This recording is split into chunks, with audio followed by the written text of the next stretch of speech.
This is my destination today, the whole regiment.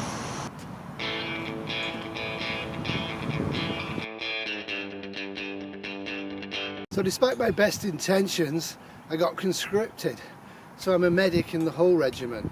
It's a little upsetting because I don't really speak much French. I guess I'm going to have to learn. We're using old repurposed tanks and a couple of smatterings of new ones. And the idea is that we're going to go into America and liberate the Russian controlled areas, because we figure if we don't, they'll come and get us. Kitty got conscripted as well. She's operating, I think, in Napanee, in one of the mobile hospitals there that have been set up for casualties. And I haven't seen her for about 6 months. And I don't know why I'm doing this, because I can't upload it anywhere. But maybe after all of this is finished, maybe YouTube or something like it will come back. You have to hope, right? I really didn't want to find myself in uniform, and as you can see, the uniforms are kind of cobbled together.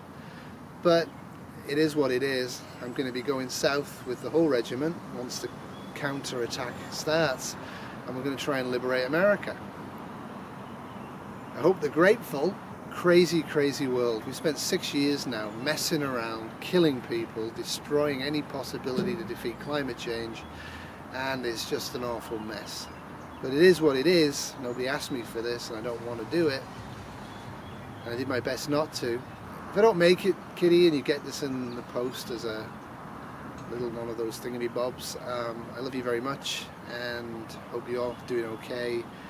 And hopefully we can get this sealed up and finished in 6 months to a year. I have a feeling the war in the States is going to take a lot longer. Oh well. So we've been busy beavers over the last 3 years. We've been creating lots of defence formations on the border with the United States and on our own coastline.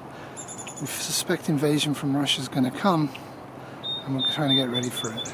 It took a lot of manpower for this and lady power, but after 5 years of war, it seems that we're not having to use these. Now the focus on rebuilding the damaged buildings in the capital. A lot of the early bunkers are falling apart. To be expected, I guess.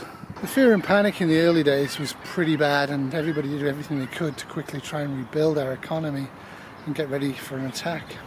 All of the infrastructure work's basically been on hold for the last 5 years. Only war essential work's been done. Hopefully that can get changed soon. See these all over the place now. Mobile networks. Mobile army bases. Hold them up moving before they get hit by a missile.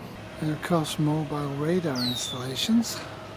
The old hydro systems gave us some power. We really needed the power we could get. With the bombed out buildings, now the renovations that are going on, it's really hard to get anywhere these days. The capital got pounded badly. It's now being renovated. It's kind of weird what the missiles really hit and what they didn't hit. The Supreme Court is almost rebuilt completely. They never hit the Parliament buildings. I guess they've only assumed that our parliamentary process would make us weaker. Here's they were wrong. Of course, the actual Parliament did get a couple of missiles, and it was an iconic vista showing the Peace Tower engulfed in flame. But we've done a really good job in repairing that one. We're about 45 kilometres southwest of Buffalo, and the going's been really hard. I don't think that tank crew had much chance. But despite my best efforts, I'm far too close to the front lines, so I'm hiding behind the stalled tanker at the moment. It's quite eerie going back to places I've been before and seeing them all burned out and blown up. This was a really nice restaurant.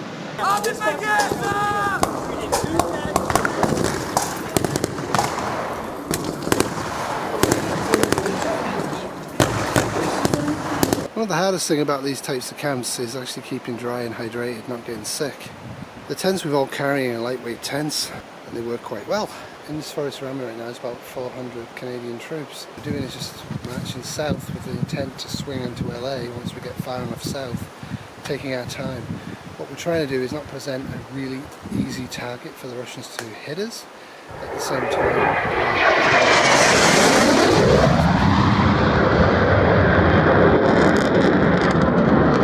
it's not bad, it's quite harsh. We're getting resupplied with camp food and other stuff and ammunition by water plane on a regular basis. They come in really low and they land in the lakes near us, and we grab the stuff and dash off.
Alright? Yep. Was it just you on the plane? Just me. Alright. I'm in neutral. I'm in a bay boat, so we gotta get you up quick. You got energy? Yep. Alright. Here's my hand. You think I put my hand on or foot on? I got you right here.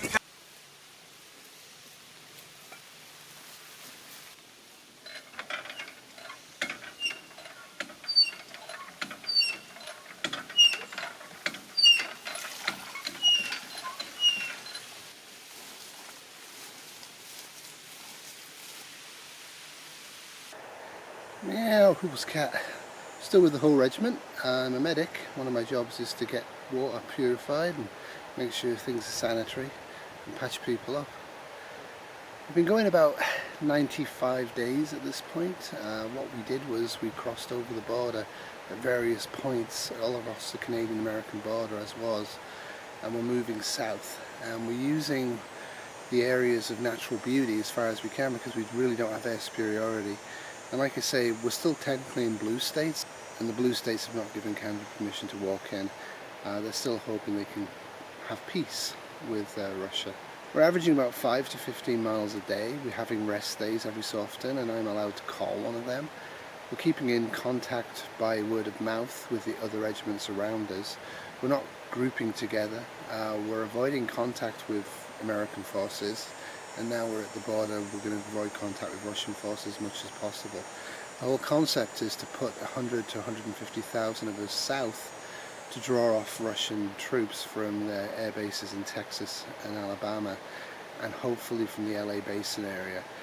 The major thrust, about 150,000 troops, most of them regular troops, is aiming directly at LA. The idea is we liberate the LA area and we take the Russian parts out and we allow America to try and get itself back together.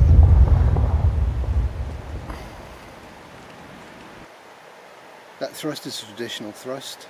They're using traditional tactics, we're not. Like I said, it's about 150, maybe 200,000 of us, in groups of 50 to 100, moving south, very gently, very quietly. And it's been an absolute fascinating experience. Very few American flags have been flown initially, and we've seen quite a few since we've started to come south. And one of the nice things is quite a few Americans are actually joining us as we're moving south. It's not an easy life. Like I say, the only resupply we're getting is from the occasional airdrop from beaver planes, water planes that land and quickly offload about 200-300 pounds of supplies. So it's not an easy life. It's like a rugged, ultralight camping trip mostly. The further south we've got, the more Russian flags we've seen flying on American houses, and our regiment's trying to be respectful of that and trying not to get too much contact with them. But other regiments, like the Halifax regiment, I know just open fire and destroy everybody inside the Russian flagged houses.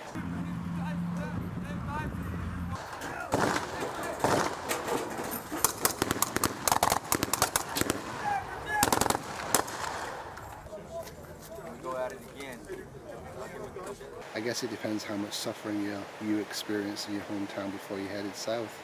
It's nice to see American and Canadian flags flying. Quite a few places just flying Canadian flags, and they're being really welcoming. One of the things we learned early on is to actually send scouts ahead of us, and they look at the houses and they mark on the maps who's flying what flag. And we are very careful when we accept freebies from the ones that were flying Russian flags. We don't really use that stuff. But yeah, mostly people are very nice, and they're giving us places to sleep, and they're giving us local fish, local butter, local yogurt, local meat. One of the problems I have as a vegan is that I'm now eating a lot of fish, but you know, you have to adapt to survive. So yeah, about day 95. I think I'm in Minnesota or somewhere like that, or Iowa. I don't know. I don't even know what state I'm in. I'll have to ask one of the locals next time. And we've had very few casualties. Mostly it's been ankle sprains and a couple of arm breaks and falls, which I'm patching up in the field. We're not evacuating. And hopefully things will keep calm and we'll keep going south. One of the pleasant surprises we travel south is that a number of Americans are actually coming out and helping us at the risk of death from the Russians if they get found, or the risk of jail from the American authorities who have not sanctioned Canada's invasion. Weight loss is the biggest one, but you know, we're getting better fed than the people back home. One of the things they really hate me for is the privies. I won't let any camp be struck until we've built the privy. Let's have a look why they hate me. That's the privy. I insist on we build one of these before we do anything else. All we take with us is a top, and I make sure it's no near the water. So people are already coming up here to poo.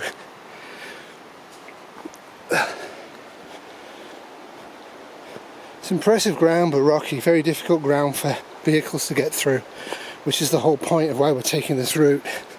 The Russians know we're coming, but they can't find us easily, and when they can, there's not really enough of us to warrant an air attack. What we're doing is trying to grab as many of the Russians out of LA area as we can. Every day we're not moving, I see about 40 to 50 troops and check out the feet, see if there's got any problems going on. Doodles.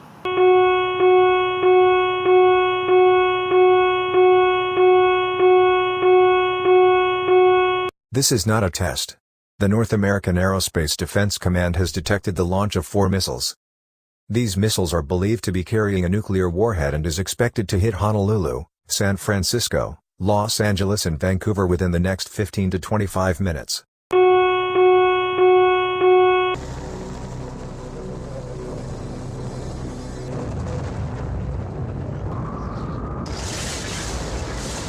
You are seeing shots of the New York skyline. Most eastern cities are being evacuated as we speak. Millions of Americans are heading out of urban areas following the nuclear explosion in San Francisco. We are getting raw video footage of the nuclear blast that hit San Francisco and the incredible damage. The whole city of San Francisco destroyed.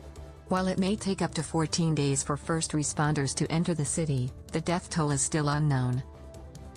The Department of Defense will send an update at any. This has been a tiny terrier who declined to walk this morning, production 2023.